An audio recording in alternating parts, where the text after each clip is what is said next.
السلام عليكم ورحمة الله وبركاته. مشاهدينا الكرام، وتحية طيبة لكل من التحق بنا مؤخرا.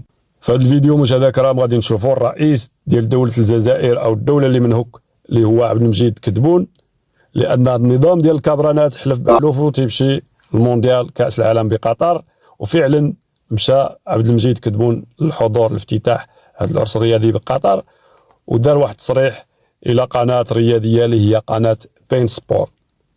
وهذا التصريح اللي دار عبد المجيد كدبون طيح بالدرابو ديال القوة الإقليمية أو القوة الضاربة في المنطقة، لأن التصريح اللي دار عبد المجيد كدبون اللي غير في المستوى وبدون بروتوكول رئاسي.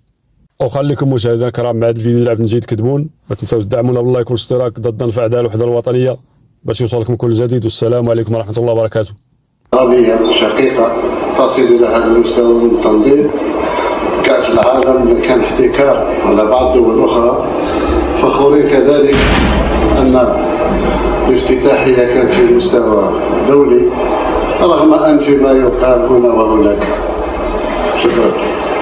قلت ليس لديك كلمة للانتخابات العربية المشاركة؟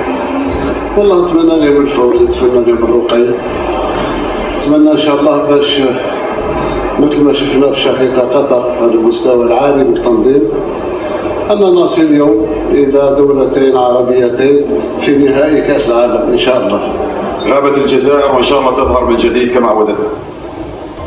شاءت الأقدار كذلك، ولكن إن شاء الله خيرها في غيرها كما يقال إن شاء الله.